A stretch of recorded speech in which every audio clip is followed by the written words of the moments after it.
तो एपिसोड की स्टार्टिंग में हम लोग विलेज चीफ को देखते हैं, जिस पे जो ये सारे मास्क लगे हुए निंजा है उस पर हमला करते हैं अपने हथियारों से। लेकिन उस विलेज चीफ को कुछ भी फ़र्क नहीं पड़ता, यहाँ तक कि उसके जो इंटरनल ऑर्गन्स हैं वो तक बाहर गिर जाते हैं, लेकिन वो फिर भी खड़ा होकर स्माइल दे रहा होता है और वो अभी भी ज़िंदा होता है। और ये सब कुछ गाबेमारू भी देख रहा होता है और वो बता रहा होता है कि लोग कहते हैं कि इसने समुद्र से लाई हुई किसी दवाई को खाया है, जिस वजह से वो अमर हो चुका है। और एट प्रेजेंट वो ये बात सागिरी को बता रहा होता है, और जो सागिरी है उसको ये कहानी सुन के मतलब यकीन नहीं हो रहा था ये सच है। तो वो बोलता है अगर ये कहानी सच हुई तो एलेक्सर ऑफ लाइफ सच में एग्जिस्ट करता है, लेकिन हमें इस बात का कंफर्म नहीं है कि वो इसी आइलैंड में है कि नहीं। तो जो सागिरी है वो उसे बोलती है कि यहाँ पे चारों तरफ कितने सारे फूल है, ये जगह बहुत ज़्यादा सुंदर है, इसे देख के लगता है कि इसी जगह पे एलेक्सर ऑफ लाइफ होगा। तो जो गाबे मारू उसे कहता है कि तुम्हें जगह सुंदर कहाँ से लग रही है, जरा ध्यान से देखो इन फूलों को, ये उसी डेड सोल्जर की तरह हैं जो उसके बॉडी पे थे, और ये जगह बहुत ज़्यादा खतरनाक है, मुझे यहाँ से फील आ रही है, तो हमें यहाँ पे चौकन्ना रहना पड़ेगा। और वो ये बोलते बोलते अपने हाथों की रस्सी को तोड़ देता है। तो जो सागिरी है उसे बोलते हैं कि अपने हाथों की रस्सी को मत तोड़ो,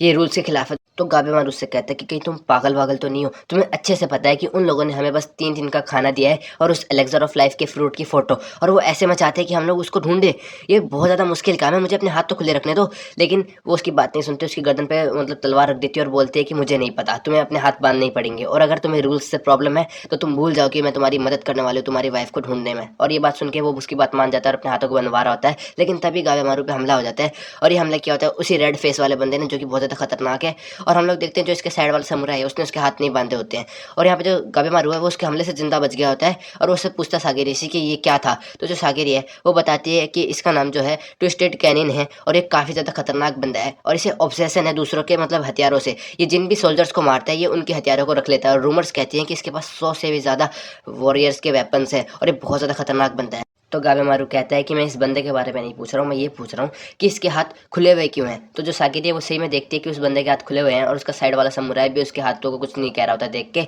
और वो बोलता है कि ये जगह बहुत ज़्यादा खतरनाक है, और ऐसे में इनके हाथ बंदे रखना खतरे से खाली नहीं है। तुम अपना दिमाग कभी यूज़ नहीं करती हो, हमेशा रूल्स फॉलो करती हो, इसलिए तुम हमेशा खतरे में पड़ जाती हो सागिरी, और इसीलिए तुम अभी तक लोवेस्ट रैंक पे हो।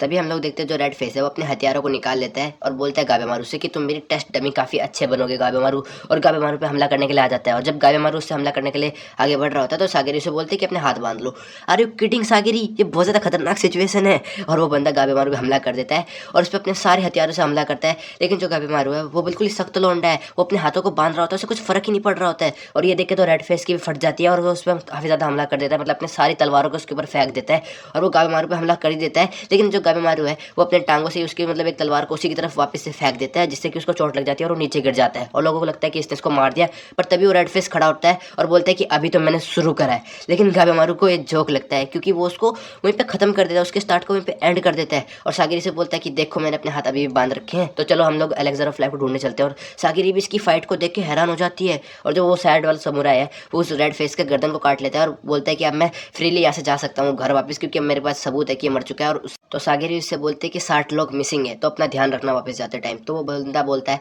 कि तुम मेरी चिंता मत करो सागिरी, अपनी चिंता करो, क्योंकि जिस इंसान के साथ तुम अभी हो वो बहुत ज़्यादा खतरनाक है। और उसे बोलता है कि जब मैं यहाँ से आ रहा था मैंने बहुत सारी मौतें देख ली है, सारे क्रिमिनल्स आपस में लड़ने लग गए हैं, कुछ ने टीम बना ली है और कुछ अपने एलाइज को ही मारने में लगे हैं। ये जगह मौत का मतलब नंगा नाच होने लग गया है इस जगह में, और ये बहुत ज़्यादा खतरनाक जगह हो चुकी है। तो ऐसे वक्त में तुम्हें अपनी फर्स्ट प्रायोरिटी को एलेक्सर ऑफ लाइफ को देना चाहिए, क्योंकि यहाँ पे अगर तुम रूल्स फॉलो करोगी तो तुम मारे जाओगी। और यहाँ पे जो शोगुन है उसे कोई फर्क नहीं पड़ता है कि तुम कैसे एलेक्सर ऑफ लाइफ को लाती हो उसे, और अगर तुम कहो तो मैं गाबेमारू को अभी तुम्हारे लिए यहाँ पे खत्म कर दूंगा। और वो गाबेमारू पे हमला करने के लिए अपनी तलवार निकालता ही है, पर गाबेमारू उसे रोक देता है और उसे कहता है कि मेरे पास तुम्हारे साथ जोक करने का टाइम नहीं है, मुझे जल्द से जल्द अपनी वाइफ के पास वापस जाना है, तो तुम्हारे लिए भी अच्छा होगा कि तुम यहाँ से चुपचाप चले जाओ। तो वो बंदा वहाँ से चला जाता है चुपचाप, और बोलते जाता है यहाँ पे गाबेमारू को कि तुम्हारे लिए बहुत ज़्यादा खतरा बढ़ने वाला है, और उसे बता रहा होता है कि किस तरह से यहाँ पे जो क्रिमिनल्स हैं वो बहुत ज़्यादा खतरनाक हो गए हैं, क्योंकि वो फ्रीली घूम पा रहे हैं। और हम लोग देखते हैं क्रिमिनल ने तो अपने एलाई को ही मार दिया होता है, क्योंकि उसे भूख लग रही होती है, तो वो उसी को मार के खा जाता है। और वो बंदा वहाँ पे बता रहा होता है कि जितने भी क्रिमिनल्स हैं वो आपस में लड़के एक दूसरे को खत्म करने लग जाते हैं,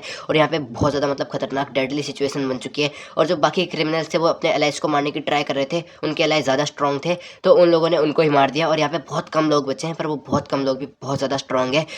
और वो बताता है कि जो शोगुन है उसने यहाँ पे और लोगों को यहाँ पे भेज दिया है, जो इवागागुरे के मतलब जो निंजास हैं उन लोगों को यहाँ पे भेजा है ताकि वो एलेक्सर ऑफ लाइफ को ला सके, और वो लोग यहाँ से एलेक्सर ऑफ लाइफ को लेके ही जाएंगे क्योंकि उनके ऊपर मतलब एक इनाम रखा हुआ है कि जो भी उसको लेकर आएगा उसे यामाडा क्लैन का चीफ बना दिया जाएगा। और ये सुन के वो दोनों भी हैरान हो जाते हैं और वो बोल के जाता है कि तुम लोग अपना ध्यान रखना। और जो यहाँ पे सागिरी है वो सोच रही होती है कि ये सही कह रहा है, यहाँ पे जितने भी क्रिमिनल्स हैं वो बहुत ज़्यादा खतरनाक है और मेरे साथ गाबे मारू है और मैं अभी भी इसके कैरेक्टर को समझ नहीं पाई हूँ। और तभी हम लोग देखते हैं जो गाबे मारू है वो उस पर हमला कर देता है, लेकिन जो सागिरी है वो उसे ब्लॉक कर देती है। और जो गाबे मारू है वो बोलता है कि मैं चाहता था कि तुम्हें एक पेनलेस डेथ दे सकूं, पर मुझे लगता है कि तुम्हें मुझे ख़त्म करना ही पड़ेगा। और अब हम यहाँ पे देखते हैं उसका पास्ट, जहाँ पे जो उसके पेरेंट्स हैं वो भी एक निंजा होते हैं, लेकिन उनको वहाँ पे जो विलेज चीफ ने इसलिए मारा होता है क्योंकि वो भी विलेज को छोड़ के जा रहे होते हैं। और यहाँ पे जो विलेज चीफ है वो यहाँ पे गाबे मारू को बता रहा होता है कि देखो गाबे मारू, यही वीक लोग होते हैं, ये लोग इतने वीक होते हैं क्योंकि इनके ऊपर अपने इमोशंस हावी हो जाते हैं और इनके इमोशन इन पर हावी हो जाते हैं, इसलिए ये लोग उस चीज़ को भी नहीं बचा पाते हैं जो इनके लिए बहुत ज़्यादा प्रीशियस होती है और ये लोग एंड में हार जाते हैं। और हम लोग देखते हैं जो गाबे मारू है वो यहाँ पे सागिरी से लड़ रहा होता है, और जो सागिरी है वो बोलती है कि अगर तुमने मुझे मार दिया तो वो लोग तुम्हें वैसे भी मार देंगे क्योंकि तुम अपने एलाइज को पहले ही खत्म कर दोगे, तो तुम रूल तोड़ रहे हो। तो वो बोलता है कि जैसा उस बंदे ने कहा कि हमें अपनी प्रायोरिटी एलेक्सर ऑफ लाइफ को देना चाहिए, और उसे बताता है कि अगर यहाँ पे इवागाकुरे के जो निंजा है वो आ गए तो वो लोग वहाँ पे उससे पहले यहाँ पे वो एलेक्सर ऑफ लाइफ को ले लेंगे और वो अपनी वाइफ से नहीं मिल पाएगा। तो इसीलिए क्योंकि तुम मेरे रास्ते में कांटा बन रही हो तो मेरे पास अब कोई और चॉइस नहीं बची है, तो मुझे तुम्हें मारना पड़ेगा ताकि मैं एलेक्सर ऑफ लाइफ पे सबसे पहले पहुंच सकूँ और वो अपनी वाइफ से वापस मिल सकूँ। और जो गाबे मारू है वो उसको मारने वाला होता है, लेकिन जो सागिरी है वो उसको नहीं मार रही होती है और वो बोलते हैं कि मैं इसको मारने में इतना हेजिटेट क्यों कर रही हूँ, क्यों मैं इसको मतलब मार नहीं पा रही हूँ। और यहाँ पे यही सेम चीज़ गाबे मारू भी सागिरी के लिए सोच रहा होता है और वो सागिरी को मारने से काफ़ी ज़्यादा हेजिटेट कर रहा होता है। और हम उसका पास्ट देखते हैं जहाँ पे उसकी वाइफ उसे कह रही होती है कि कोई भी इंसान किसी भी इंसान को नहीं मारना चाहता है, और अगर तुम अपने इमोशंस की बात को सुन पा रहे हो, समझ पा रहे हो, और अगर तुम अपने इमोशंस पे खड़े रह पा रहे हो तो तुम काफ़ी ज़्यादा स्ट्रॉन्ग इंसान हो। और हम लोग यहाँ पे गाबे मारू को मतलब एक सीन देखते हैं जहाँ पे उसके सामने एक बंदा आता है जिसको उसको मारना होता है, लेकिन वो बंदा उससे उसने जान की भीख मांग रहा होता है और उससे कहता है कि मेरे बीवी बच्चे मेरा घर पे इंतजार कर रहे हैं तो प्लीज़ मुझे छोड़ दो, प्लीज़ मुझे छोड़ दो। गाबे मारू एक सेकंड के लिए रुक ही जाता है, लेकिन तभी वो बंदा उस पर हमला कर देता है दोबारा से। तो जो गाबे मारू उसे मार देता है और अपने मन में बोलता है कि ये जो रिश्ते हैं ये मुझे वीक बना रहे हैं। और हम प्रेजेंट में देखते हैं जहाँ पे गाबे मारू उसका गला फाड़ने वाला होता है सागिरी का, पर वो पीछे हट जाता है और बोलता है कि मैं इसे क्यों नहीं मार पा रहा हूँ, और वो दोनों फिर से लड़ने लग जाते हैं। और तभी उसे अपने विलेज चीफ की बात याद आती है और वो कह रहा होता है कि अगर तुम स्ट्रांग नहीं हो तो तुम किसी को भी नहीं बचा पाओगे। और अब गाबे मारू को काफ़ी ज़्यादा गुस्सा आ गया होता है, तो वो जो सागिरी पे काफ़ी तेज़ हमला करता है जिससे कि उसकी तलवार ही टूट जाती है और जो सागिरी वो बड़ी मुश्किल से उससे बच पाई होती है। लेकिन हम लोग देखते हैं एट दी एंड यहाँ पे सागिरी को मतलब जो गाबे मारू वो मारने वाला होता है और उससे कह रहा होता है कि मैं हूँ गाबे मारू द होलो, मुझे कोई भी इमोशंस की ज़रूरत नहीं है। और वो बोल रहा होता है वही सेम चीज़ कि अगर तुम स्ट्रांग नहीं हो तो तुम अपने किसी भी चीज़ को बचा नहीं पाओगे, और वो सागिरी को मारने वाला होता है। लेकिन तभी हम लोग देखते हैं उस पर उसकी वाइफ के जो इमोशंस है वो हावी हो रहे होते हैं और वो सागिरी को मारने से हेजिटेट करता है। और जो सागिरी है वो भी समझ जाती है कि जो गाबे मारू है वो भी एक ह्यूमन है, वो बस ऐसी जगह में पला बड़ा है जहाँ पे इंसानों को मारना ही सिखाया जाता है, जिस वजह से वो ऐसा बन गया है, नहीं तो उसको भी इंसानों को मारने में कोई मज़ा नहीं आता है। वो भी मतलब सागिरी की तरह ही है, उसको मतलब किसी को भी मारने में मज़ा नहीं आता है, वो भी एक नॉर्मल ह्यूमन है जिसके पास इमोशंस है। और जो गाबे मारू यहाँ पर रोने लग जाता है और बोलता है कि मेरे इमोशंस मेरे पे हावी हो रहे हैं और मैं कमज़ोर हो गया हूँ, और ऐसे ही रहा तो मैं अपनी वाइफ को दोबारा कभी अपनी ज़िंदगी में नहीं देख पाऊंगा। लेकिन जो सागिरी है वो उसकी तलवार को उसकी म्यान में डाल देती है और उसे बोलती है कि तुम अपने इमोशंस पे कंट्रोल कर पा रहे हो, इसका मतलब तुम काफ़ी ज़्यादा स्ट्रॉन्ग इंसान हो। और उसे बोलती है कि तुम काफ़ी ज़्यादा स्ट्रॉन्ग इंसान बन चुके हो गाबे मारू, क्योंकि तुम अपने इमोशंस पे कंट्रोल कर पा रहे हो, और मैं चाहती हूँ कि तुम अपनी वाइफ से दोबारा मिलो और इसमें मैं तुम्हारा पूरा साथ दूंगी। और ये दोनों वापस से टीम अप कर लेते हैं। और हम दूसरी साइड का एक सीन देखते हैं,